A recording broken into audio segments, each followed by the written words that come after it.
As I highlighted in my remarks when speaking in the spring budget debate last month, I support the measures this government is taking to grow the economy, boost productivity and ensure long-term prosperity for families. Today I would like to focus on two clauses within this finance bill which I believe will have an extraordinary positive impact on the arts and culture sectors based in the cities of London and Westminster as well as across the country.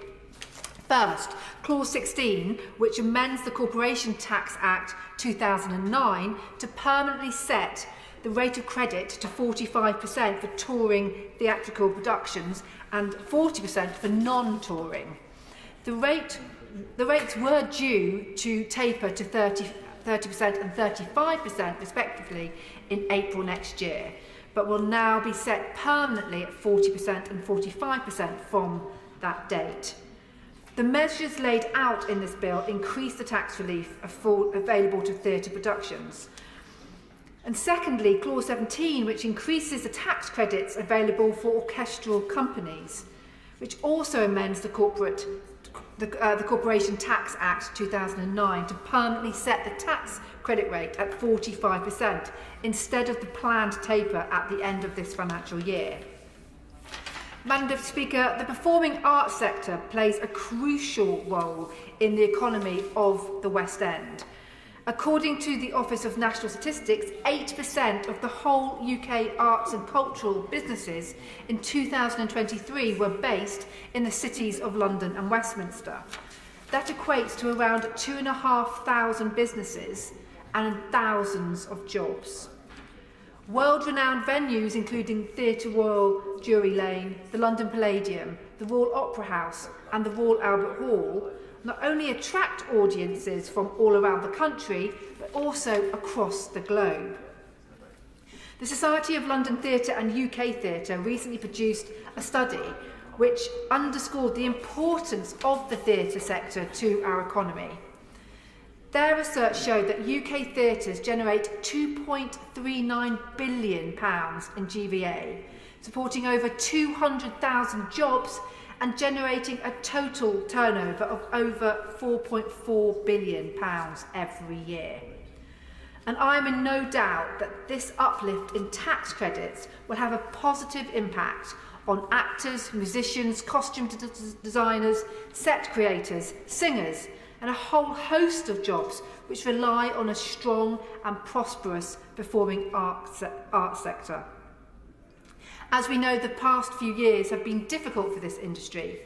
First, dealing with the shock of the COVID pandemic, which closed all shows, and then slowly emerging out of the crisis and rebuilding their businesses and their audiences. This government has worked tirelessly to support the creative sector in the cities of London and Westminster, and I was proud to work with the performing arts sector and others, such as UK Hospitality, to secure the £1.57 billion Cultural Recovery Fund to support large and small performing arts businesses throughout the dark times of the pandemic. What I learned from that experience, and the whole pandemic in general, is how connected the West End economy is. It is a jigsaw made up of complementary pieces: theatres, restaurants, hotels, cafes, bars. So much so that during this time we learnt that for every £1 spent in the theatre, an incredible £5 would be generated for hospitality and other businesses. So these tax clauses included in this bill will not only support the performing arts, they will also have a positive effect on the wider hospitality and leisure sectors, which will benefit the UK economy as a whole.